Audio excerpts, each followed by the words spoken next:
Okay, so welcome to the 1.4 session. Today we have Dr. Jerry Sellers. I mean, we all know who Dr. Jerry Sellers is, and if you don't, president of TSTI, over 40 years of experience in the space systems, including guidance and onboard navigation officer in the space shuttle mission control, certified Scaled Agile consultant and corresponding member of the International Academy of Astronautics. So a lot of experience, an Agile professor at the Stevens Institute. So breadth of knowledge, and yeah. All right, thank you. Good afternoon, thanks for coming in. I'm going to talk to you this afternoon about the Lifecycle modeling framework. This is something that I've been working on for a number of years. Actually got started with a few of my graduate students at Stevens. And really, it's a way to think about organizing and managing and simplifying understanding of what system engineering is. If you saw my talk this morning, I always think that it's the role of the instructor or the role of the professor to take the complex and make it simple, make the complex and make it accessible to everybody. And so that's kind of where the genesis of the Lifecycle modeling framework came from. So you just heard my bio, let me get to that. So I'll try to explain to you here this afternoon what the Lifecycle modeling framework is all about, and talk about some applications that we've been using it for in some of our classes and other things. A little repeat of what I said this morning if you weren't there. But again, if you think about the value proposition for MBSE, we focus on the 6 C's: capture, connect, communicate, those 3 being very important. And then being able to collaborate, control, and cycle, all that. So, and then I added a 7th C here, which is the create part. And the create part is what happens between our ears, and then everything else we can do inside the model. But if we can't create it, we can't put it in the model. And so that's what we're trying to achieve with MBSE as we're approaching that. But how do we organize that? And so to do MBSE, we have to have what we call system engineering intelligence. So again, first revelation when I teach our MBSE class is I have to explain to people that MBSE does not do system engineering for you, which is a great disappointment. People want their money back. But so to do system engineering, we have to know what are the tasks that have to get done. And so, and I love the V. I sometimes teach the system engineering V, but system engineering doesn't happen that way. The reality is, everything's sort of happening at once. And so we put together these what we call system engineering tasks that have to get performed. And I put it on a circle on purpose, because where do you start on a circle? Wherever, it in a way doesn't matter, right? Because at some point you're going to come back to where you started. And so when I look at system engineering in general, and especially MBSE, I talk about really reverse engineering versus forward engineering. Much of the MBSE work I've done, honestly, is what I call reverse engineering. I'm modeling something that's already been built for various reasons, or at least partly built. And even if you think you're starting the new project, I guarantee you some of what you're about to do is already done. We call that legacy context, legacy architecture. If you're going to build a satellite that's going to launch in a launch vehicle that already exists, probably. You're going to use ground stations that already exist, probably. So knowing what's already there, I got to step back. So I'm still doing that reverse engineering. So as I approach this picture, I say, well, first of all, you gotta bookend the 2 pieces here, right? So as I'm approaching a modeling problem, the first question is, and I say this is system engineering question number 1. What is your system? Tell me what your system is. Is it the universe? Is it planet Earth? Is it a lawnmower? What's your system that you're dealing with? And how deep do I need to understand that system? If I'm going to go model a lawnmower, do I need to model it down to the nuts and bolts? Do I need to model it to the molecular level? Again, probably not. So how deep do I need to go? What's your system? What's your system boundary, lawnmower? And how deep am I going to go? Okay, component level. Great. And so I need to know that kind of walking in the door. And then the other end of the bookend is what we're going to talk about, which is the framework. How am I going to describe this? Without a framework, without some way to organize the information, all I end up with is a bunch of diagrams. and they're cool diagrams and they're fun to look at, but they don't tell a story. And the system engineer's role, I think, is to tell the story of the system.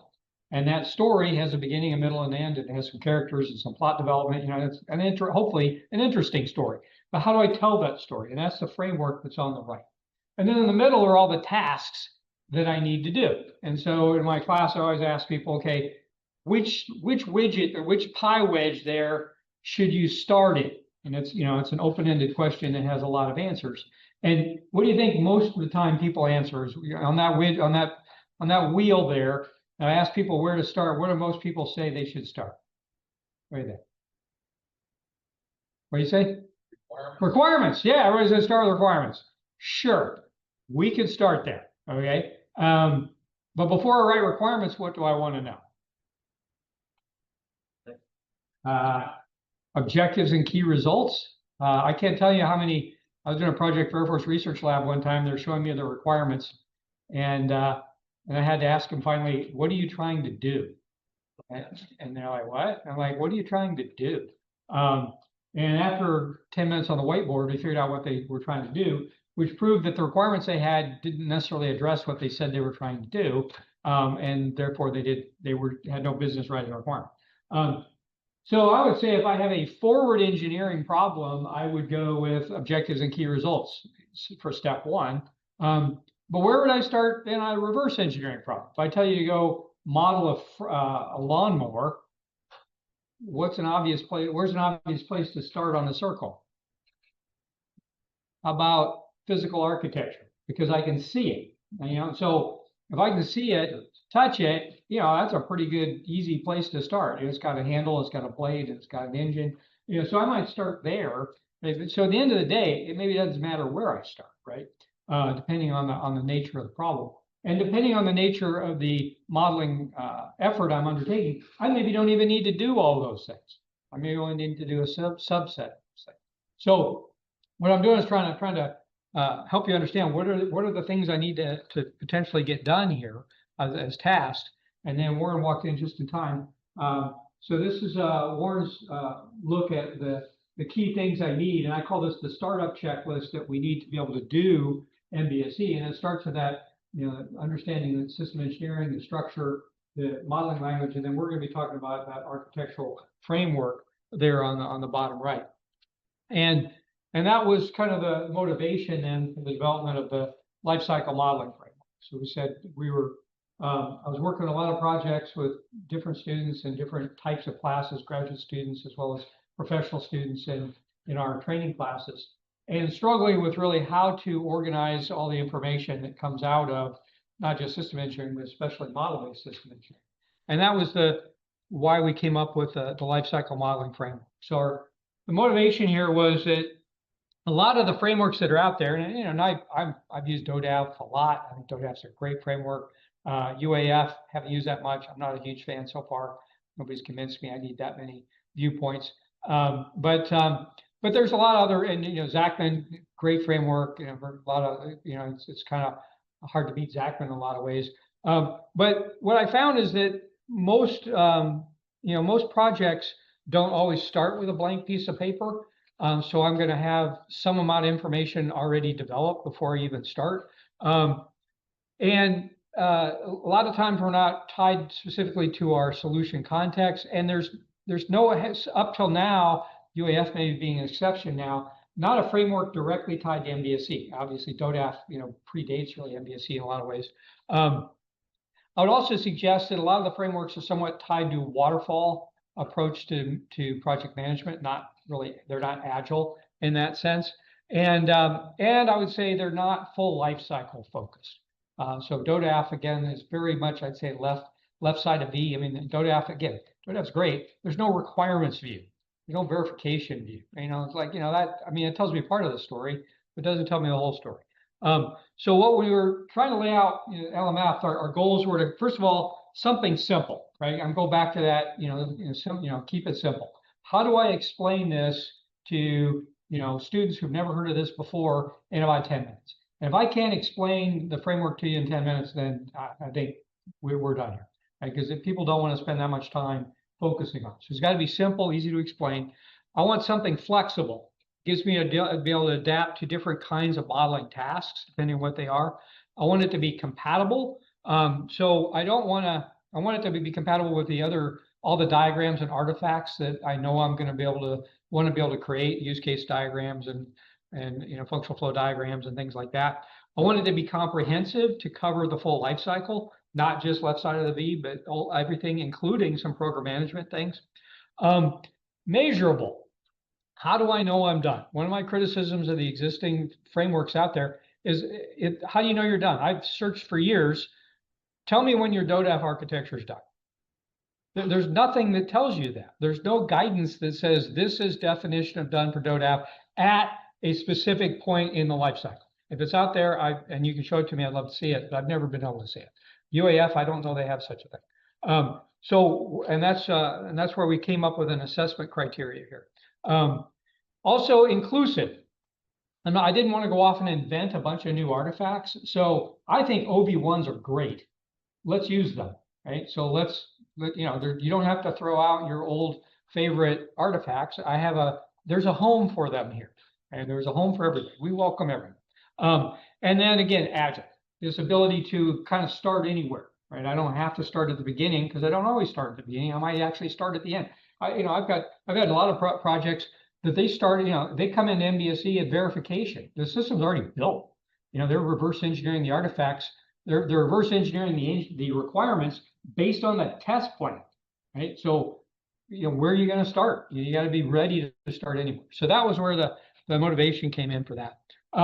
So we worked a lot on the diagram here to try to make it, something that people could wrap their heads around. Humans are very much about absorbing pictures. So we start with that big outer circle. We call that the mission domain. And then the inner hexagon there, octagon is the system domain. So whatever you're going to build goes off and lives and operates in the mission domain. And then the system domain is where we actually, system engineers tend to then focus. And then we have two spanning architectures. And then we have that central red button, which is our assessment. So the spanning architectures, and I'm kind of getting ahead of myself a little bit, but I kind of have to talk about everything at once. Notice in the outer mission domain, we have the user, we have design, we have the enterprise, and we have implementation. And they live in really the mission domain. They're outside my system, right? The people building the hardware live outside the hardware, right? But if you look at those, what we call spanning architectures, we have the mission value, which is horizontal there, and then we have the mission systems, which is vertical. And the way we organize that, notice mission value flows from the enterprise to the user, right? Which to me makes sense. The purpose of the enterprise is to produce value for users. And then design flows down to implementation. So design as an enterprise, design as an activity, produces a design that goes down to implementation. Implementation is where I build stuff, test stuff, right? So those are my spanning architectures. And then those four focus areas are where they're sending and receiving within the domain there. The enterprise then is really focused on everything to do with producing the system. So that's about the enterprise architecture, which we heard about this morning, all the enterprise themes, and everything about organizing, whether it's your Lockheed Martin or Boeing or Northrop Grumman, producing stuff for customers being the users. The design is about really more the engineering focus. How do I produce the system? Given these requirements, come up with a system that does X, right? That's the design focus. And then the user focus is, where we all ought to be, is like they're the warfighter, whoever it is that's going to be consuming my product. They're the ones that are going to be out there using it day to day, operating it. Think of it as operators, users, whatever. And then implementation is about building, testing, sustaining everything there, right? So those all live in the mission domain, which is just external to the actual system that's out there. So then within the system domain, I now have my different viewpoints. And we only, I forgot how many, whether it's 51 viewpoints or views within DODAF, or 52, depending on which version of DODAF you're at. We boiled it down to 4. Okay, there's 4 viewpoints: opportunity, solution, execution, and DevOps. And then within each of those 4 viewpoints, then you can have different artifacts that support that. So for opportunity, think about, okay, you know, where does the opportunity for this system development come from? What is that opportunity? That opportunity is defined by what? The goals and objectives, the requirements, right? This is where the opportunity arises. The solution, which is kind of where engineers love to live, is the solution. You know, how am I going to solve that problem? I'm going to take those requirements and turn it into a system. The execution is about how I make it happen. So that's where actually a lot of the program management artifacts will live. Risk management, configuration management, schedule. And then DevOps, I'm using the Agile term, development operations. So this is where your ConOps lives, but also anything to do with verification, validation lives. So what was kind of cool, because we played with a lot of ways to construct this diagram, if you take the opportunity viewpoint, and you take the DevOps viewpoint, and look at where it focuses. It's focused on the user. To me, that makes sense, right? Opportunity plus DevOps is all about the user. But then I take opportunity and solution, where's that focused? That's focused on design.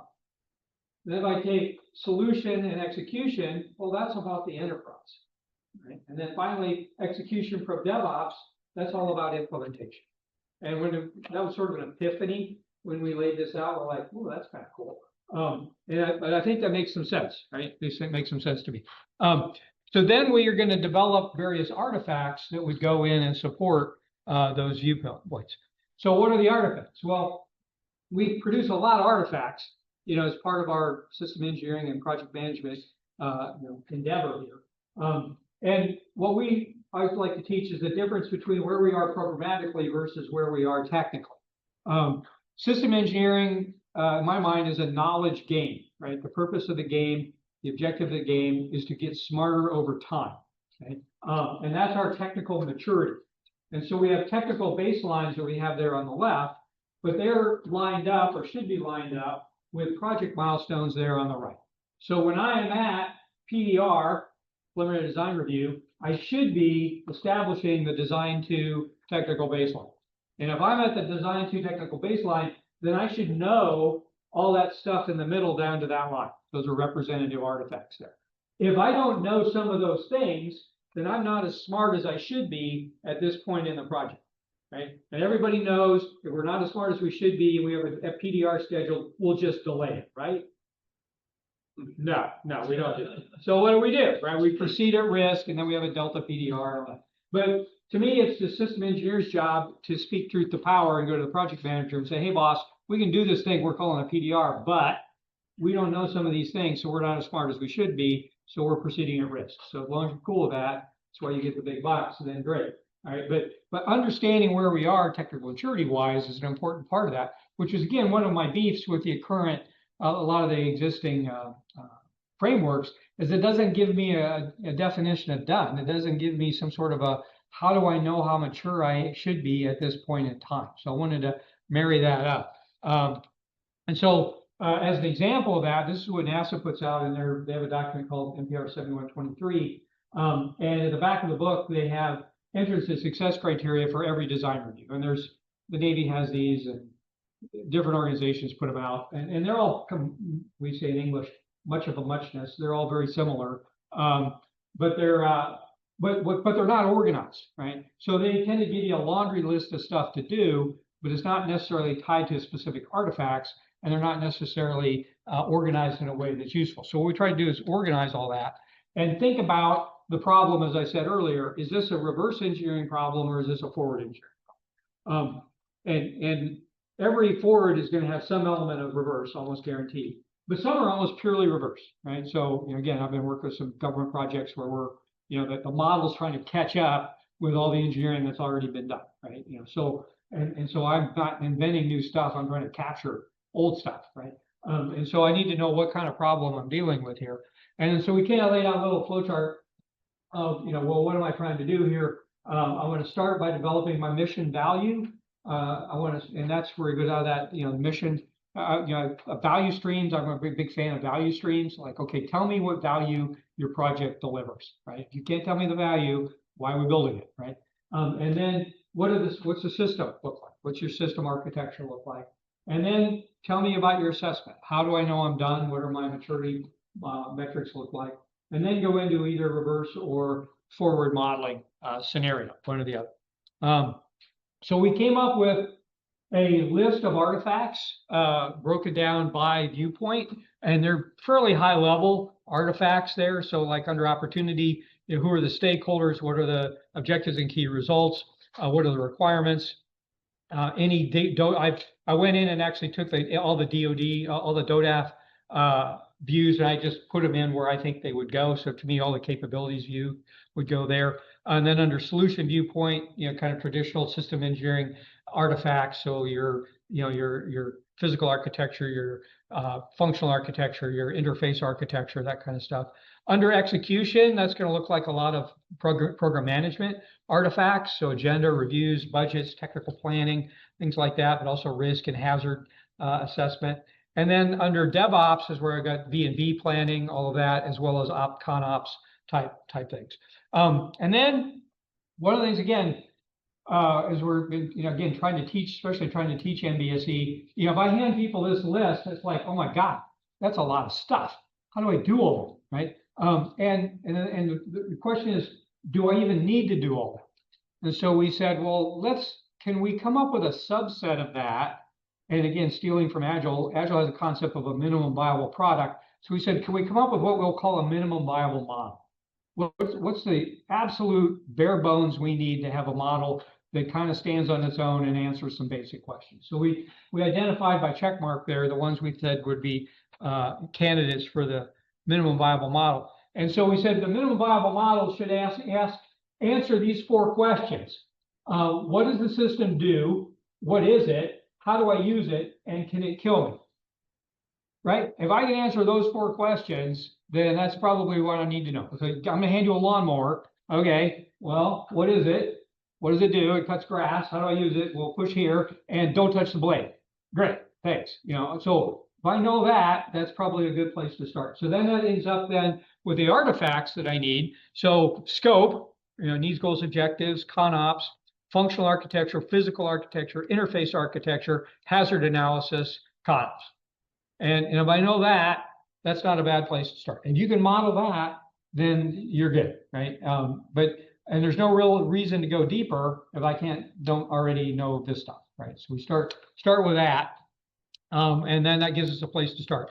So then what we did is said, okay, well, using this as a way to talk about what we're trying to do, as we teach MBSE, and this is what we've been doing for many years in our company, is trying to learning how to teach MBSE to people. And again, you don't start by running, you start by crawling here. And so we say, well, let's the first thing you model is something using the minimum viable model template. So we teach, because again, we have lifecycle modeling framework. It's fairly easy to explain to people. I think most folks grasp it reasonably quickly. And then we create, and this is our example in Innoslate, we created a template in Innoslate where we have basically a color by numbers model. So we have a generic model where we have generic diagrams that are just kind of fill in the blank. And then we tell the students, okay, go model the lawnmower. Okay, reverse engineer the lawnmower, and here's your template. And you go into Innoslate, you change that diagram, and it updates your report, and then they hand in the report. That's their graded assignment.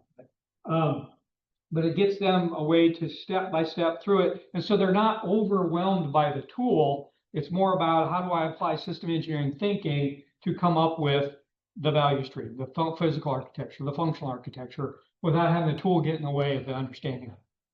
So I can hand them that as a place to get started. And this is new. This is hot off the press.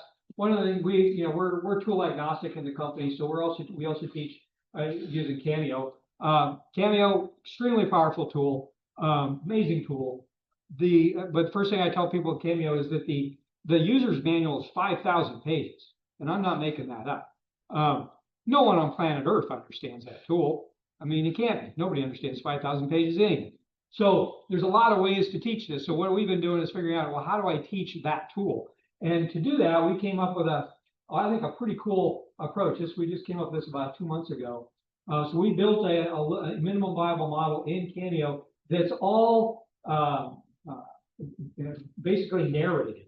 So explain to people how to do each diagram, where the information comes from for the diagram. And as any of you use SysML, you know there's about 5 ways to do everything. So we say, okay, of the 5 ways, we're going to do this way, right? And so we guide people. We put in some pretty tight guardrails to say, okay, go model it like this. And then we have a whole navigation already set up, package diagrams and stuff.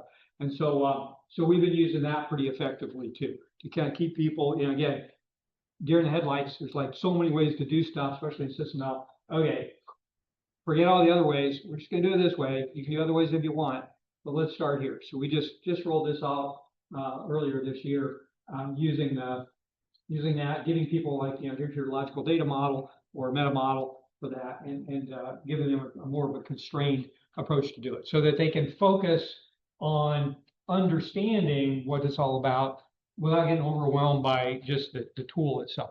So that gives us our minimum viable model. Then we did the same thing for we'll call a full lifecycle model. So that was, now go back to that original big list, and now we did the same thing. So we get a build template in Slate for that. We're in the process of doing the same thing in Cameo. We haven't got there yet, but that's our plan for later in the year, is to come up with that for Cameo, which will hopefully also be, again, very well documented in terms of how to do that. I do that a little bit in Innoslate, but Innoslate's a little more forgiving in terms of I don't have to tell people exactly how to do stuff, because it's a little more forgiving in that respect. But I do give them the fill in the blank color by numbers diagrams already ready to go.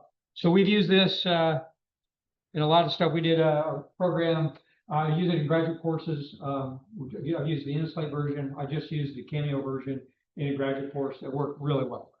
Again, students who are brand new, never seen MBSE before, felt like they could approach it without being intimidated and could focus on the learning of system engineering and not, oh my God, I don't know how to drive this tool. So we've used this in a number of graduate courses. And then we did a NASA program a couple of years ago. We did the full lifecycle model for them in Innoslate, and had them flesh out the whole thing. So we've got some real world examples. We keep refining based on that. So thank you for your time and attention. I guess got like 2 minutes left. Any questions? Yes, so I guess your fundamental like so what is like lowering offering a method for I guess more adoption, right? Making it less resistant across leadership. Are they willing? Because oftentimes all they do is they see that high cost and schedule up front. So your approach, I guess, that seems so bad. Right? Yeah, we're trying to lower the barrier to entry, right? And a lot of, again, I see this time and time again in organizations, you know, because we do a lot of consulting, and they're like, well, we bought this tool, and now, you know, we're trying to figure out how to use it. And it's like basic things like, what's your data model? What are you trying to do with it? Are you focused on verification? You're focused on requirement, you know? So, but trying to give people something that they can approach with, and a lot of organizations I see trying to reinvent their whole, you know, some people call meta model, like, oh, why are we reinventing this again? So I try to say, well, here's an example that you could use and you don't have to reinvent. And maybe you'll eventually evolve into a different one, but just to get started. Okay. Thank you, everyone. Thanks. Thank you, Dr. Savith. Okay, so now we have Dr. Justin Pearson. He is the A&D Senior Director of Architecture and Business Growth for Wind River. He holds a BS and MS from UAH and a doctorate in IT with specialization in cybersecurity and information assurance from Capella University. Just going to go ahead and change this for you. Can I leave this right here? Or? That's just like for your mic. I mean, if you want to use it, if you want to be loud enough, you can go ahead then. All right. Okay. On you. Thanks. So this is going to be a little bit different style. One of the reasons why I started getting involved with LMO and MBSE at this level is because we aren't seeing enough in terms of modernization and adoption at this level of the software stack, right? So a lot of the perspectives and presentation material, especially on MBSE, is typically at a systems engineering level. What I'm trying to do in my capacity at Wind River I'll get into this, but I was probably 6-7 months ago, I was at Link Software, and then before that, I was at the government side supporting project offices for about 15 years. But the bottom line is we're not seeing enough adoption and digital transformation at the levels of the supply chain that are most impactful to fielding capability more rapidly. So the perspective I'm trying to bring here today is really, what's the operating system provider's perspective in terms of how they go about achieving an MVP type product when they have commercial solutions that are already being used today. And there's finite resources, right, to begin to incrementally transition those. So I'll give you the Wind River perspective to it. This is sort of our first stage at entering the fold, you could call it. The short version to this slide is I have a LinkedIn, right? But a lot of the perspective that I'm sharing today is from a lot of experience from project office side, some of which with a couple other guys in the room, and then fielding open systems architectures, right? So I'm trying to marry up anything I'm doing that is purposeful for open system architecture implementation. How does MBSE help better achieve that? A little bit, what Wind River does or who they are. They've been around for about 40 years. They support any number of different verticals, right? They work with basically everybody and their mom in terms of aerospace and defense. So if you flew here on a 737 or any airplane, you've probably had VxWorks running within that. I don't support medical, industrial, telecommunications, automotive, or any of that, but the same products get used. So there was an earlier presentation today that spoke about how MBSE is supposed to help the translation across your verticals with respect to if you have one software product or one model that's being articulated for implementation, let's say for the Marines, then it could be lifted and sort of used in an equivalent manner for Army or anybody else, right? We are definitely all about that in terms of what Wind River is trying to do with MBSE, and that could be a better way to articulate things outside of just the sort of PDF, cabinet full of data that we typically ship with the product. Another angle here is at this level of supply chain, we have pretty significant coordination responsibilities with board level providers. So I know system level, we kind of focus on the piece parts in terms of an integrated thing and then the subsystems beneath that. But at this level, you have so many more complexities. And I know the IBM engineering team was talking about this. There's assumptions being made for, oh yeah. Oh, I did? Testing? Other good things. There's assumptions being made with respect to what would be considered a black box. And when you talk about it from an MBSE standpoint, we draw those boundaries pretty broadly when we start to get into the actual hardware implementation. So at this level, we have to worry about instantiating all those features, especially in terms of like a single board computer. So I want at this level of supply chain to be more intuitive in terms of how that gets articulated to every customer across every vertical. And in terms of any financial benefit to Wind River, that helps us sort of streamline execution as that product continues to be updated. Wind River does a whole lot of different things. The one example I'm really going to focus on today is related to Helix virtualization platform. And that's, I don't know if I have a laser pointer or anything. Maybe I do here. Yeah, here we go. So that's right here. Most of the times over the past, I guess, decade, a lot of the MBSE discussions have gravitated into what we call Intel Symix, which is a digital twin tool. So that's actually modeling the piece parts of your hardware. And you can do, everything from, a single core computer in itself to, we don't typically do graphics, but we have seen some of that. We've seen network cards, but that's a digital representation of a like thing, right? That we're trying to leverage to facilitate, stepping through, code execution perspective. We can also reverse step through that. But again, that's not articulating from a systems engineering standpoint of what the product is actually implementing. right? And we have to get to the point where that can be more intuitive to our customer base and then our partners up and down the stack. But today I'm going to focus on the Helix virtualization platform, because as we look through our customers with aerospace and defense, a lot of what that focuses on is change containment. So what you see in this administration right now is they want more software acquisition pathway. They want more other transaction authority type contract vehicles. They want commercial options first, which just means we're going to have less and less opportunity to model all of these solutions before we get into the field. So at our level, a lot of this has been commercial for a really long time, and it has had an existing life in certified platforms and elsewhere. So we continue to iterate upon that and customize that for different customers. But I don't have necessarily all the resources and time leading up to the next acquisition we're supporting to reverse model all this and institutionalize a more MBSE driven engineering approach, right? So I have to figure out what are intuitive ways to get there, and that's what sort of attracted me to LML and LMO in the first place. Context for where I'm sort of focused on from a modeling standpoint.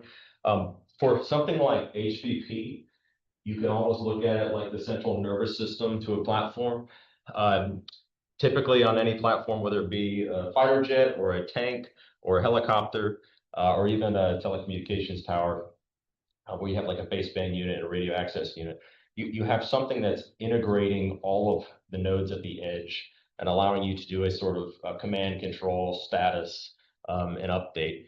So that's why I like to talk about it in terms of a central nervous system type context, and that's sort of what we're visualizing here. So I have to worry about model-based implications for an entire system, but at my level, I'm starting at something as small as the HPP.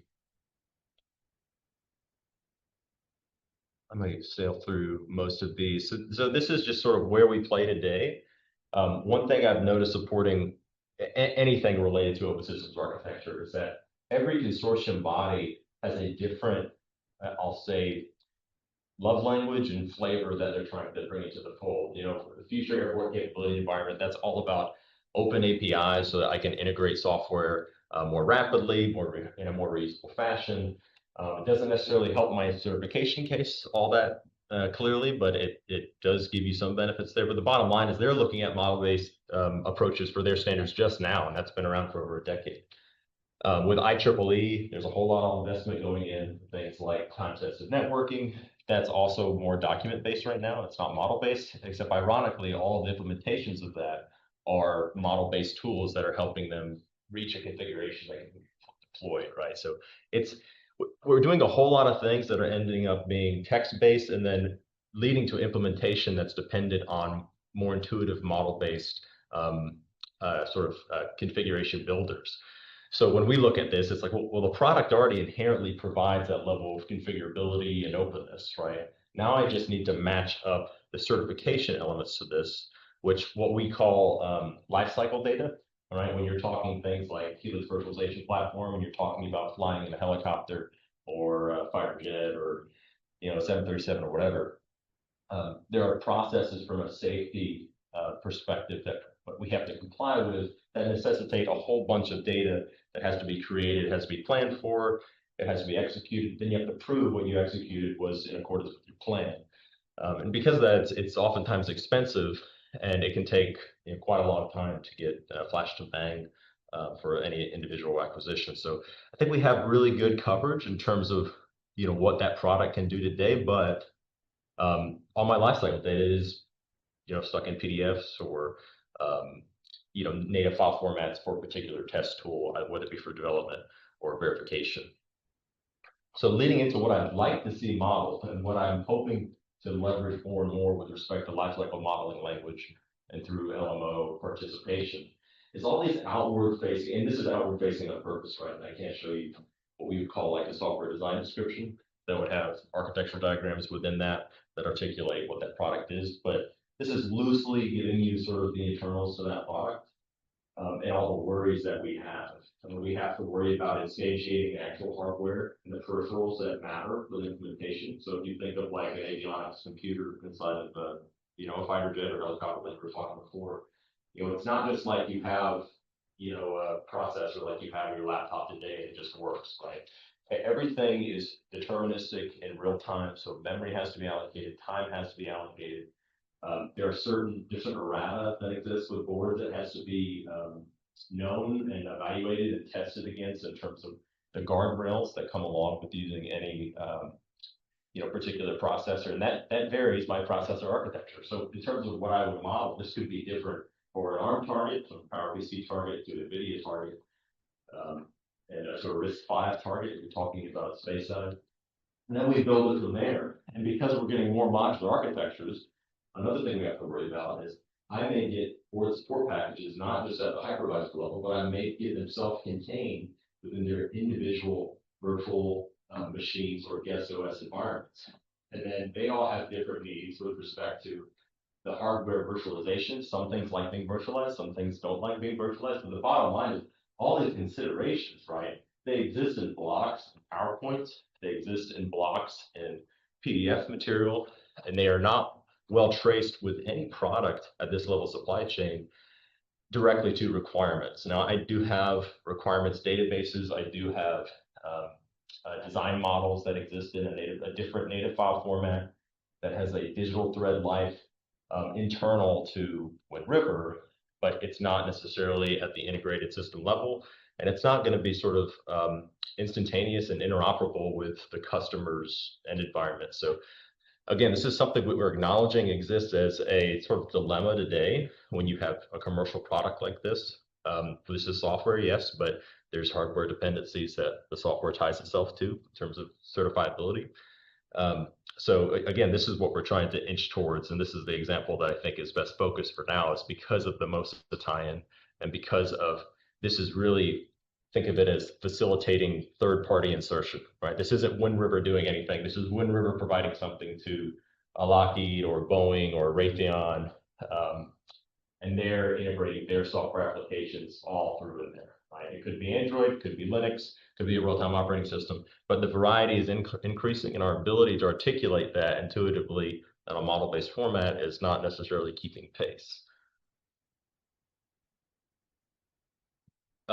One sort of glimpse of what we're trying to migrate is, I think at the top here, we've talked pretty good this morning about all the sort of CDD implications with respect to capabilities we get from the user. We've talked about deriving system requirement meaning from that capability document, the capability development document. In IMA, if you're curious about that, that's integrated modular avionics. You don't have to worry about that right now. This is just visualizing sort of the compounding of the problem. So right now, in the aerospace and defense community, when you have something like airworthiness certification implications, this is largely text-based PDF, Word doc. And it varies. When you could be using doors, you could be using JAMA, you could be using any variety of configuration management tools, but they're all sort of stovepiped in terms of the sort of OEM's preferred build chain and environments. And then at our level, we just provide a portion to that. But I think one thing we acknowledge is at this level, we understand the connection that we ultimately have to have from a system perspective. I mean, we are providing probably one of the more impactful enabling aspects to an architecture. So I think it's prudent of us to articulate what that is, because I could not chase user application level specifics that are self-contained within, let's say, a partition where memory and time is allocated precisely or virtualized precisely. But if I don't know how it's being virtualized, I don't know how it's being allocated down to the hardware targets and any peripherals involved, then I have a limited understanding when I want to change the system next. And that's the theme. Everybody wants to change systems more rapidly. They want to insert capability more rapidly. I don't have time to go chase any of that. This is more of like the stakeholder view, right? There's us, which is sort of at the bottom, and then we talked about system integrator, and then that grows, right? So we kind of give maybe like fertilizer, you can think of it, right? But once that's there, we're hands off. So change containment, I think, was probably the most beneficial thing that we could articulate, especially at our level, and that's kind of where I chose to focus. In terms of, I guess, advancing MBSE and lifecycle modeling language, One thing I try to look at is, well, I don't have time to go procure Cameo, right? I would have to go through a whole a purchase order process to get to that point. And it also has a steeper learning curve. I've had experience with Cameo in the past, but it wasn't, it's a nice way to put it. It wasn't, I guess, the most expeditious option for something like this. And it would also be a tougher sell, right? So something I worry about too, having to work at that level cross-organizationally. I don't want to be in a situation where I have to go sell the tool, right? I want to sell sort of the value of the MBSE transition for certain content and why we're transitioning certain content when. But if I start with something that I know already has some adoption issues, then it adds risk to modernization, right? I don't want to do that. So after getting exposed to the LMO community, what LMO has to offer, it had a broader sort of ontology that better suited commercial products that already existed in the space. And it gave me more options in terms of where I could start from a MBSE transition. So what I ended up doing is I took outward facing content because I can't go put in like our 500-page SED because I would just be nitpicking architecture diagrams, excuse me. But what I ended up doing is, well, what does that mean in an LML context? So it's not perfect, but I wanted to be able to articulate the features of the platform. So what is, from the ground up, what does Helix virtualization platform provide, so that I eventually get to the point where I understand constraints, assets, and their interrelationships, and then I can defend that in terms of how I defend it today in terms of my certification framework, whether it be for the first time or for the next time I change the system. So it's just looking at it in, I guess, that LML perspective that's been most helpful up to this point. So that gave me my model structure. From there, we get into the relationships, right? And again, not perfect, but this is sort of our first couple passes at, where would we start? I was like, let's just take the product and let's try to speak it in the love language of the system level integrator who's only seeing hosted capability in the SysML type views or UAF type views. It's varied.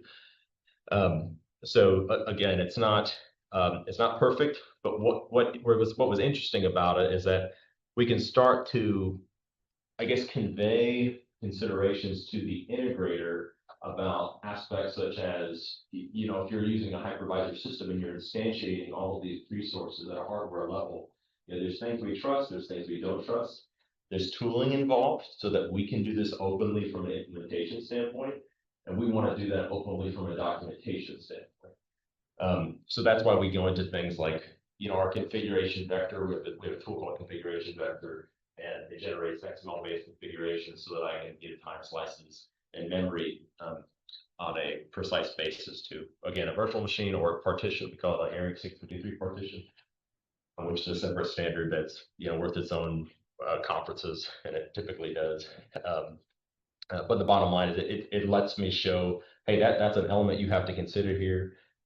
And it's actually highly configurable, and I can show you how configurable that is. So I can get you away from building it via the tool. We can start building that XML configuration potentially one day via model. We've looked at similar scenarios with like AADL and trying to do that, but AADL's also got kind of a steep learning curve.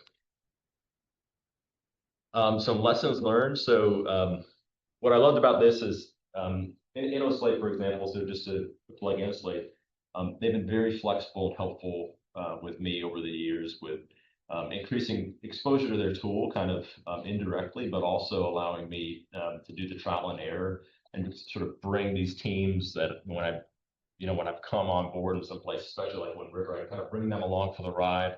I can show them what reality looks like in terms of some of the template projects, and then begin to start chipping away and then share it amongst the team more easily, right? I can't do this with something like Cameo. So a couple of notes so far, this isn't done, but I got a learning model, and I just gave it the spec, right? So I had some understanding of it as well, and I'll probably do the same thing with 2.0, but so here's the spec, here are the relationships I care about. You're going to be an expert on it, right? And we peer review and have QA and independent, safety SMEs throughout our process, so that's all there. But in 15 minutes, right, we're able to take somebody who knows nothing about MBSE, give them access to a tool like InnoSlate, and start to have them build out these diagrams. And there's enough guardrails, and it is as forgiving in that tool to where we can trust them to do that, to get to a point where they have something like a draft BDD. We can then cycle around the team and we can begin to compare to what we have. And in this case, outward facing document or a configuration controlled, certifiable set of lifecycle data that articulates the architecture diagrams. And then we started to try to test in some build with, I don't know if you can see it in there, but there's, when you add properties and things like that into InnoSlate, it's sometimes kind of hard to view. So we have some very verbose property information that we would try to add. So we got to get more creative, probably with InnoSlate team on better ways to do that. And this was without somebody holding our hands, right? Like I think in our ideal world, we'd probably have InnoSlate staff for some amount of hours to hold our hand through some initial development. But again, we just wanted to prove to ourselves that, yeah, we can leverage sort of a learning model perspective today to, help us get educated and spun up on LML in general and the relationships there, and make sure we're not drinking the wrong Kool-Aid. And then we can go ahead and start drafting out some exemplars. Because another thing I have to do, right, is build the value proposition. In order to do that, I need exemplar material to bring in the rest of the organization, because Wind River's pretty large. They're owned by another company. It's pretty large, big in automotive. They do separate things. But yeah, in any case, so it was exciting to be able to do that so quickly. And then all browser based, Azure Go Cloud, hosted environment that I can test. So I think it's going to be, easier to sell over the next probably several months to try to inch this along than it would be, a more sophisticated or traditional route with like a Cameo or something like that.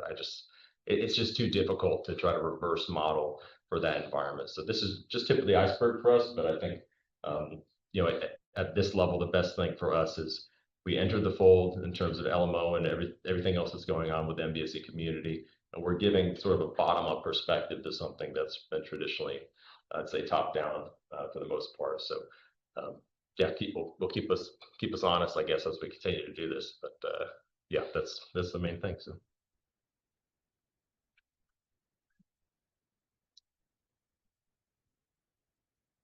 Okay, so we got 5 minutes for questions.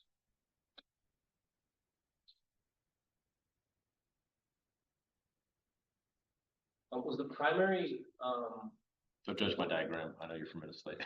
No, I'm just kidding. was the primary focus mostly modeling or the full life cycle? I must have missed that. I just started with the HPP product in terms of its existing implementation. There's a couple other things we're looking at. Like I was talking to Dr. Dam about this as well. We are looking at the capture process as well. Right now, the way Wind River's structured, it's like, especially when I peek into their sales organization, they have an account manager and FAE for every company, every region, territory. There's strategic accounts, and basically what they do is they just save as on whatever the best last response was in terms of RFI, RFP, or white paper. It's like we're really trying to centralize that and be able to reuse it. So I would like to.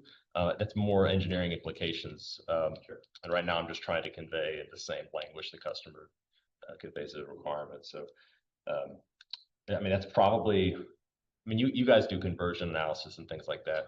Yeah. So I think my preferred scenario would be getting you actual lifecycle data rather than just like, here's a PowerPoint of the product. Check it. I know. Yeah. Any other questions?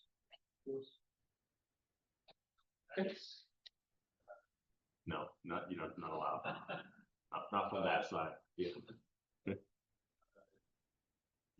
Your presentation, like I was that was a good approach. So I was see like oh yeah, similarities. I think you guys. Yeah. Well, I almost thought they did that on purpose, having the MVP overview right before, because it's like that's kind of the situation I'm in, right? Is I'm trying to sell. I'd say sales a harsh word. They're bought in for it. I think it's just we need a well-articulated, thought-through approach right before we go fight the herd.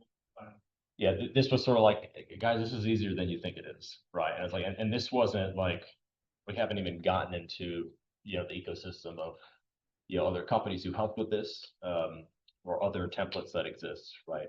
Yeah, we were thinking like our past, but it's like, the document, this at like all the different meetings. And, but that was a good way to articulate that. And, Yeah, MVP. Chuck, you know, said like, trying to meet. What was it? What was the Nkosi thing called? You remember what that Nkosi put out the you took the questionnaire. You remember what I'm talking about? It was like the how, where to start type thing. I forgot what it was called though. It was like I'll think of it. It's been a couple of years, but in any case, and Nkosi invested all these hours to basically give you like a browser based form you go navigate through, and it gives you like a capability matrix of like here's step 0, step 1, all the way to step 5 of like for your acquisition, like where does it make sense to start? It's kind of like the model of like what's highest ROI now in terms of content that can be converted that exists versus just go do MBSE. Well, so like that was helpful, but I think what you have is actually a more like the MVP is probably a more realistic, logical starting point rather than just like go take a questionnaire and get different conclusions, right, and then come up with a different tool, different template, right? I'm pretty sure it's well vested in like an area.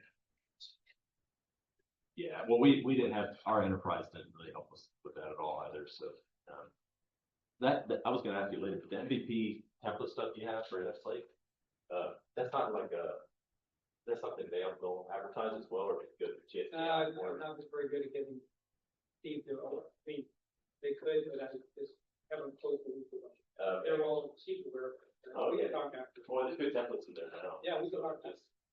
Yeah, that's a Thank you very much. I believe Michael Alexis. I don't believe so.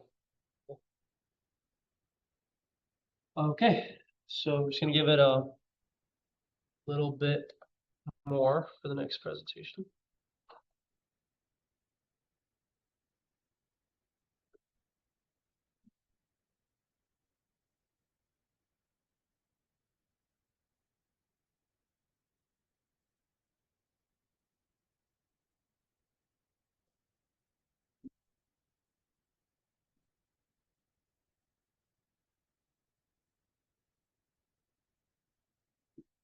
We'll get started.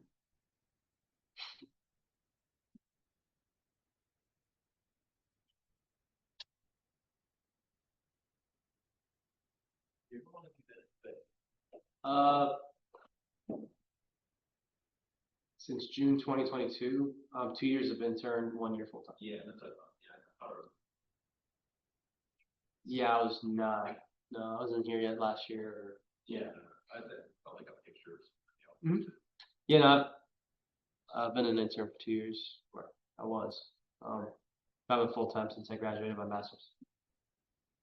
Yeah, I saw BSMS docs right now. I was like, Jesus. I'm BSMS, but that's about it. Okay. Don't. I don't believe so. You were doing any like I talked through like Lily. You must have worked with Lily, MJ, Yeah. maybe Andy. The only thing we sent was like the idea of the same library, which they did a quick period now. We didn't have time to do. Yeah, I'll just sync up with you. We're always happy to partnerships and things we can work with together. And I think what you guys are doing is great. To see that it's not really holding your hand and you're having some success, that's good to know. That's great to see. But we certainly can do a lot of holding hand and working together for a product. So it's yeah, we can. We do it for one product with different. Yeah. Okay, so I'll just go ahead and get started. Full disclosure, I had no intention of presenting today. I was not supposed to present today. So the person that was presenting in this time slot just dropped off for a family emergency. It's just there, and Steve looked at it, was like, sure. I will say I'm fully prepped to present this because I presented this last week at a defense forum. So in terms of efficiency and content, I can tell you that much that I know everything I'm talking about, but just, yeah, full disclosure, I did not plan on doing this today. So a little bit about me, the Innoslate System Engineer Spec Innovations, a lot of what I do is product-based. Hey, what do we have with our current product? What's to come? What should we do? Hey, Amir, here's some feedback. The product sucks, the product's great, the product could be better. A lot of that is what I deal with and making sure that we kind of satisfy that profile as best as we can. I have a BS and MS in Systems Engineering from George Mason University, in Fairfax, Virginia. Expertise in MBSE, LLM, SysML, LML, SysML. But primarily AI is a big part of what I do apart from it as like system engineer. That's a big passion of mine is, what we can do with AI. And, we've had a lot of new features come. Tomorrow, I'm going to be talking about all the AI features that we have. Those are the planned presentations that I've had. But yeah, that's a little bit about me. So today's presentation is solely conceptual, not much about the product, but really about what is a standard operating procedure, why are standard operating procedures important, especially in critical systems and procedures like aviation, when your risk tolerance is pretty much zero, stuff like that. So a standard operating procedure is a set of formal guidelines and steps that define the chronological order, the routine, how things are supposed to be done, who's supposed to be doing it, where can you find it if they document that in the procedure, and who's supposed to be doing it, whose obligation is this to do it. Now, this work was in collaboration with the NASA STTR contract that we had with NASA in collaboration with George Mason University. Now, we did a lot of research, all unclassified, but we found a lot of very important things. One is a lot of times how something's being done is not communicated. Why? It's because it's relied on the person doing it to have learned that in training. That was one gap out of many gaps that we found. The other is there's no real standard way to do SOPs. There's no standard for an SOP, so they can vary. If you go, how procedure is different from a Boeing procedure, those things kind of create a big problem, and they're primarily document based. A lot of these pilots not flying, have booklets that they have to scroll through and find a procedure in terms of an emergency. And you can think that that will be very problematic. Now, again, as I mentioned, our biggest goal was being able to come up with kind of a solution to standardize SOPs, digitize SOPs, and revise SOPs. That was a goal. And we obviously productized Sapatra out of this research, but really it comes to a point where it's like, why are SOPs important, and kind of raising awareness to that. This morning, I was going down to meet Steve, and I just saw an SOP in the elevator that said, if emergency, hold this button, and it had like 4 steps. But that's how critical it is, and that's how common it is to deal with SOPs. And it has very, very common, I will say, language. It also has triple dots in the end of pretty much every SOP step. And because there's so much vagueness to what we're dealing with. So this is a pretty good graph of what we're working with here. Now, this is just a graph of the same crew, same procedure, but in different circumstances. It's just some testing that was done. But you'll see in the circle over there that says, we found one that had an allowable time that's shorter than the actual time it took. Now, that's bad. It takes longer to do a procedure than you're allowed to, but that is what the issue is. That is the problem statement. That is a problem that is not tested as well. It's not functionally sometimes performing as we're supposed to. And if you're taking longer to do something in aviation that you're allowed, disaster like Swiss Air Flight 111 can happen, where there was, a leak with their gas, with their fire. They were only allowed about 6 to 10 minutes, but it took them 20 minutes. And that caused a disaster with a full-on, full-flight casualty.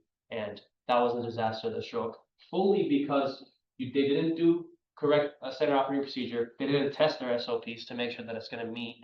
And the pilots weren't trained enough. And obviously, a big part of that is because they don't have the resources for that. There's those gaps that, we try to see what we can do there. Again, I mentioned this. One big part I didn't mention is verify and validate how each SOP is performed. And in the end, we did some research with AI to see how AI can come in here. When we did this research, I was an intern doing the manual work for classifying these SOPs, but it was when ChatGPT 3.5 was kind of gaining popularity. So it was late. You know, we were later into the contract when AI came in. We had NLP, we used NLP models, but generative AI was new, which is why it was done in the later stage. So a little bit about how we try to do this. PRL is the procedural representation language. As it's branching and hierarchical, but basically it tries to define a procedure and how a procedure works. Now, the important part I want to focus on is the manual instruction, because that's where you're dealing with the operator and with the SOP especially, is that manual instruction. I'll go over how we went ahead and kind of presented that later on. So a little bit about kind of how the SOP steps and kind of canonical structure would work for us and how we envisioned doing the natural language part of things is we categorized human behavior and cognition as 4 things. Observe, orient, decide, and act. Observe, see what's going on and kind of see the context and understand what is going on. Orient is combine knowledge that you have from training, from experience with what you're seeing. Decide on an action based on, you know, your cognition and what you've learned, and act upon that decision. So very simple, but that's really how humans work, especially in decision sensitive situations. That is really what it takes. So now you can see that we used those elements to kind of create an NLP, natural language kind of structure. Now this structure can vary.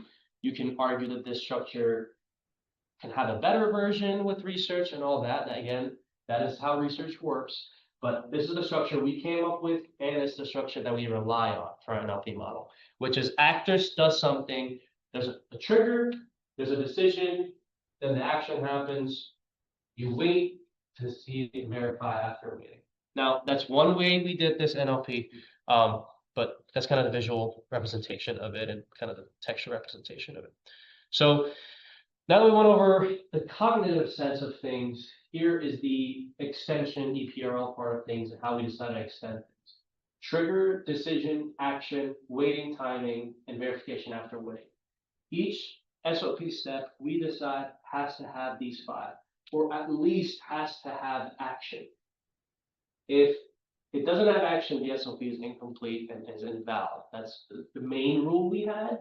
But ideally, you have all these 5 to communicate with your pilot, because if you don't, you're leaving a lot to cognition, perception, training. Is it in your field of view? Is it not in your field of view? What you're deciding on or what you're trying to see. So you see, it's a very complex issue you're dealing with, but you're trying to tackle this one at a time.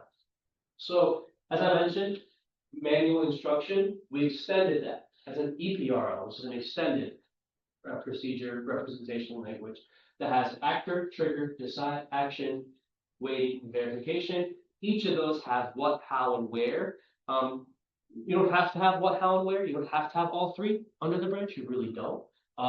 We barely see procedures that have all 3. 3 times 5 is 15. You have to have 15 elements in one sentence. Unlikely, but that's how we're able to tag and classify. You're going to hear classify a lot. This is the classification mapping, again, ontology. It's just nice to have a structure to follow, right? And comes in very handy with NLP, comes in even more handy with Gen AI and all those things. So that's our EPRL that we worked with. We found a lot of success with. Now, here's an example. This one has trigger, action, waiting, and verification. You see, after completion of previous step, which is the trigger, standby power selector dot that. That's the action. So standby power selector and that. So what does that mean? We don't know because we don't have that training, but that's an action. Verify that the advisory message, whatever that is, display. That is the verification step. And then the red message is message may take up to 3 minutes to display. That's how you can go ahead and now parse one step of an SOP into 4 classified substeps. You can figure that we can now use AI, be like, hey, ChatGPT, classify my entire SOP document using this classification list. And that's kind of the idea we had in the end. We're like, oh, now that 4 came out, 3.5 was in, it was not that great. Claude was probably, I would think, better than 3.5 back then. Obviously now it's, so we did a little bit of, testing with OpenAI and GenAI and stuff like that. So if you don't know what AI is, basically, understand and generate text based off human cognition. Again, make sure you know what AI is. If you don't. So one main thing is NLP is separate from generative AI. NLP uses machine learning, vertices, delimiters, limitizing, vertices, a bunch of different methods to NLP. Gen AI is different. Gen AI is basically using chatbots for commands to generate information based on prompting, training, and all that. We used OpenAI's 4.0 and 0.1. We also use Claude's 3.7 Sonnet. And the point of this was just to do some testing to see how it can do classification for us. This is the 2B that we imagined, to be able to create the SOP, feed it into a digital twin, analyze that, and approve the SOP through simulation and analysis.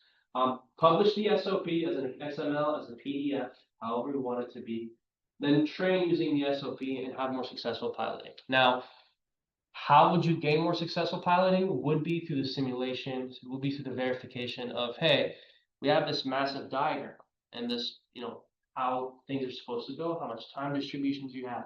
See how your failure rates are working, how your tolerance is to risks, all that stuff is, if you're able to digitize SOPs, you can do a lot more verification with it rather than just steps on a Word document, right? And that was it. So, digitizing on our end, it was very difficult because you looked at a HAL procedure and then you looked at a Boeing procedure. They were completely different. Now there was some, similarities, and as someone that was handed the SOP documents as an intern, hey, do this 3-hour manual work of classifying every single, element one by one. It was really, really time consuming and difficult. It was treacherous. And again, we say that AI can make mistakes. AI can be biased. So could I. I can make mistakes when I classify this. I'm not 100% knowledgeable about this thing either. So there's that juggle of, am I right, or is the author of this EPRL definition, right? There's always that. So, NLP was inconsistent. NLP had its issues. So, that's some of the challenges that we faced. So here's an example of us using Claude to do our classification. Basically, all I did was use the classification rules to classify the following HAL procedure for each leaf level, identify what segments, classify as this step, and give me my output, right? And all it did was, okay, thanks, no problem, I'll do it.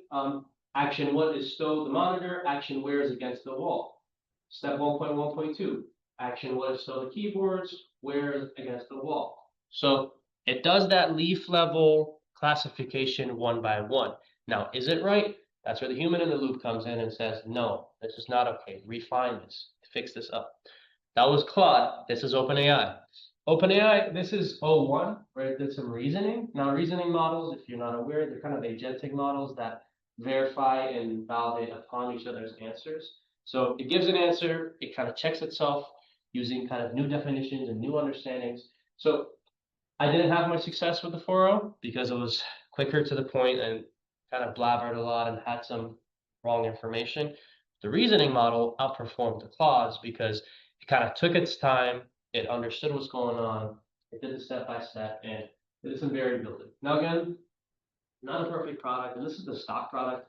You can train a model to be way better than this using, RAG and whatever you wanted to with vectorizing and stuff. This is just a base model that every user gets and it's available to. So you can see that the capability is there, right? Now, the validity of it, that's something that we can, one, control and two, train upon and build upon. But in terms of the manual classification, it really does save you a lot of time, save you a lot of manual labor. And that was the experimental part of this, right? Can it do it? Cool, we can. It can do a pretty decent job. Now, I'm gonna have to go in and refine it, but the beauty of it is, all I have to say to this is build an Excel file with my columns, each of the columns being the classifications, and boom. It gives my Excel file to me.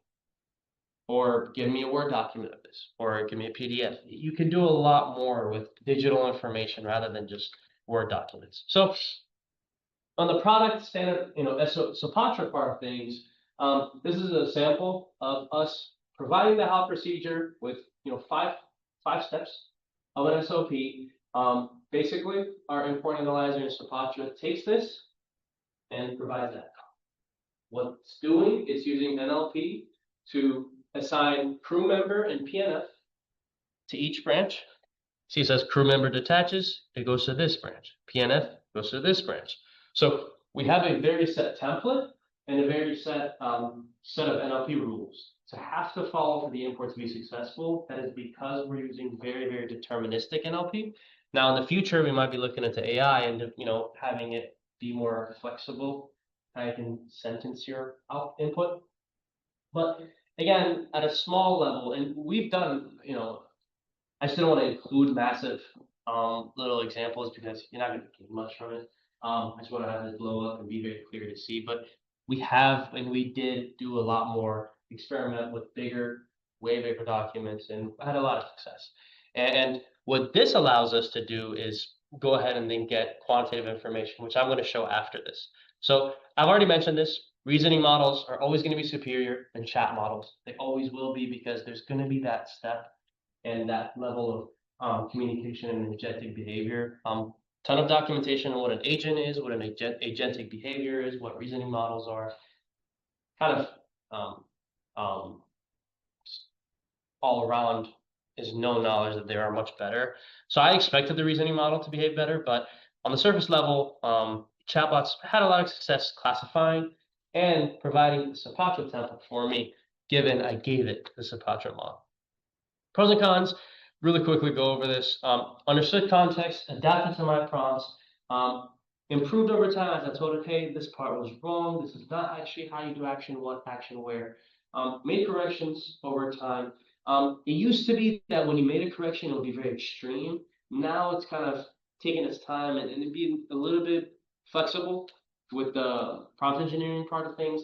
And most importantly, it reduced the time required to annotate these SOPs. It took so much time. I can't tell you, the first couple months of my internship was basically classifying procedures. And it had its moments of glory, but I will say it was very rigorous. Just have your head in there and action what? Trigger where? Verification where? Verification what? And I have to constantly go back to the rule book and be like, what was an action what? Or what was a verification where? There's that manual process that it can really help with. Cons. It very annoyingly didn't return the exact word, even if it's wrong with the spelling. What I see on the SOP has to be what I see in my output. And controlling that was a little bit difficult. Now, you can do more training to kind of lower that temperature to 0, but that was sometimes annoying. Now, it added stuff or omitted information simultaneously sometimes.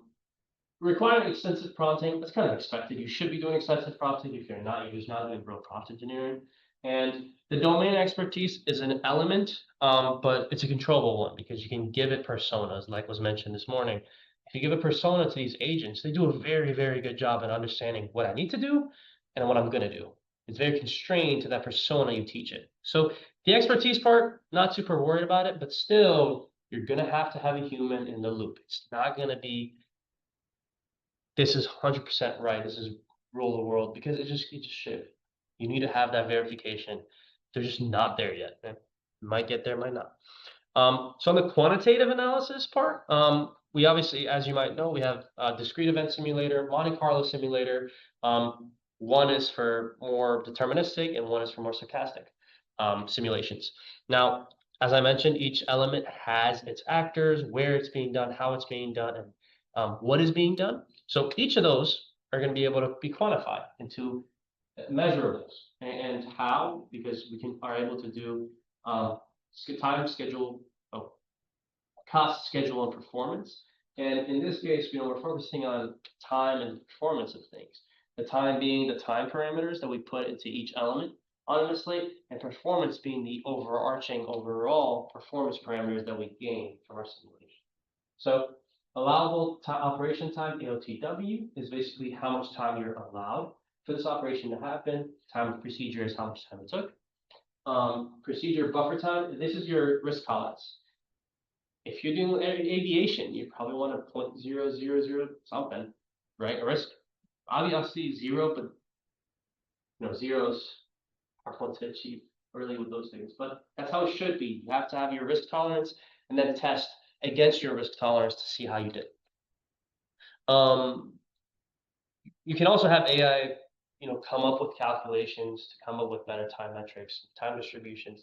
One thing I found very interesting is, if you're kind of a junior level, and you're not really sure, although you should be putting kind of measurables in your entities that you're aware of with testing and that you kind of project. But even if you're not, LLMs are capable of suggesting times, suggesting, we believe for this operation, it'll take a time distribution of this, right? So there's that element that also can come in very handy. Again, especially if you're a junior level that doesn't know that information, or wants to just project. So time metrics, very important, but this is one example of us running the aircraft takeoff procedure using our action diagram at 100 iterations. We came up with a mean TOP of 7, mean AOTW of 12, meaning that your time procedure was less, so you're probably going to pass most of your tests. But you will see that in the very bottom, and again, it's hard to see, but you have screens on each side. You see here it says 2%, but shows in red. That is because my risk tolerance was less than 2%. And then I had kind of a point something risk tolerance. And even a 2% is still a failure. And this is an example of aviation. If you're taking an aircraft takeoff, even a 2% fail is tragic, right? So being able to do those measurables, this is a model that we modeled, and we're able to digest information and get time metrics data. Now, this didn't really require much time. It was time distributions, TOPs, stuff like that. But we have examples of how we've been able to do this. And that's the point, is whatever platform you use, being able to digitize SOPs is very important, because we can really elevate that industry to a whole other level, because there's so many tragedies, so many accidents that happen, especially in critical systems like aviation, and we can't have that, right? So this is some of the future works. It should be actually future works on the top, but we're working on having a model and actually being able to export a standard SOP format right now. Again, and we're in development for that, but we're going to have an export option for your Sapatra action diagrams that is going to spit out an output. Currently, we only do text to diagram. We want to do diagram to text, kind of on par with the whole point of being able to standardize and being able to spit out a standard at least that we can do for consumers. Now, in the meantime, we're going to try to motivate people to whatever product you use. We have to have more standardization with SOPs, because it's dangerous, and we found that it's very harmful in the long run to the HAL looked like one thing, Boeing looked like another. It's just not efficient, right? And that was the entire point of this presentation, was that is what we need to achieve. Now, digitizing can be very efficient because MBSE is efficient, right? And I would agree with that. I think we all would agree that MBSE has improved our lifestyle in that sense.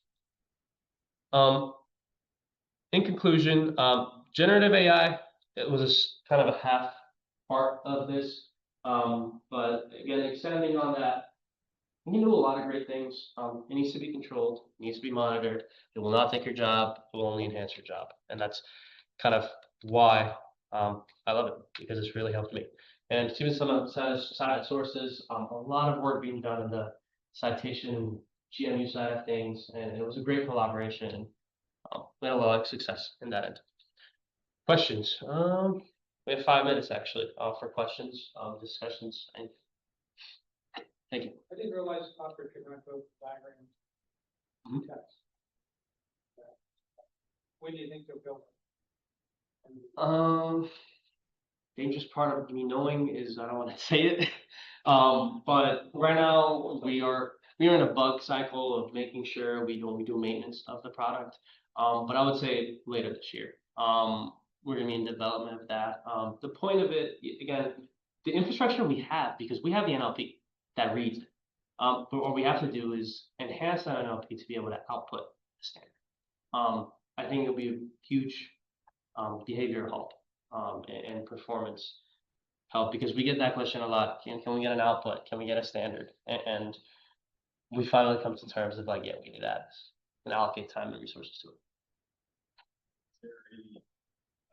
Is there any integration now? Slave or feature? Sapatra? Yes. Sapatra's a sister product to NSLate, so it can. Basically, the way it works, if you've been on NSLate, is you use the same organization. You can either use the same diagram, even the same entity ID. It's just the processing power and the processing we do on the Sapatra side. It won't show on NSLate. But the data is still there, the information is still there. You can still link that information to some other project. But you can only view the special elements such as AOTW, time of operation, time of procedure. We don't have those attributes on NSLate. We have those on Sapatra.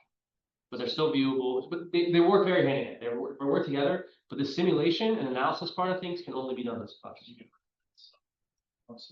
Oh yeah, absolutely.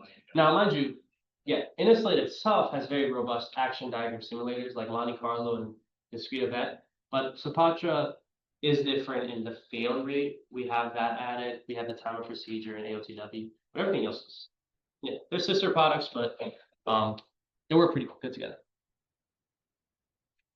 Question? I guess just, I might not understand this, what's the point of classifying the text base into like the action, trigger, is that so you can then generate the time? That's a great question. Straight? Classifying it will allow us to split the sentences easier, which will then allow us to, one, automate if we want to, but two, digitize. And it goes hand in hand with the fact that there's no structure. So yeah, classification forces a standardization. That's a great way to say it. And that was the whole point, was we need something standard to work with. That's why we came with the EPRL, which is the extended presentation language.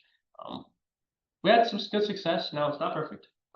Always open for feedback and rule adjustments. But I'm just saying, when you started as an intern, why would they have you sit there classifying? because we needed sample. We need sample data. So you were classifying in order to use, to have data that you run with the AI, not because they were trying. From the NLP. Yeah. Not because they were trying to standardize manually beforehand. But it was, Yeah, no. Yeah, the contract work wasn't, hey, I want you guys to do some standardization or classification for us.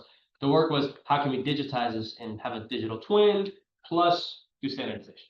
Yeah, and that was kind of a trial and error plus for the software engineers that had to test the NLP to see how much success we had. Is like, oh, was this doing this right?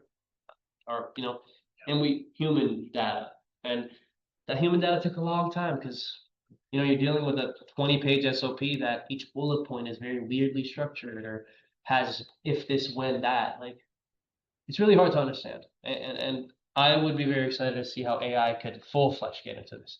This was surface level. This was very untrained, because again, we were past the contract. We were allocating other resources to other things, but the potential is tremendous. Any questions? We have a coffee break 3 to 3:30. So can break over here. Yeah. It's Sapatra. Sopatra. ASOP, which is standard operating procedure, and then Atra in the end. So Sopatra. Is that the same capability? Because I've never heard of it. Is it the same capability as NSLate? It's a sister. So we take the action diagram and use the action diagram modal and capabilities to do more advanced aviation techniques and stuff like that. I have a pamphlet outside. We have I can provide you some resources. Thanks. Yeah, absolutely.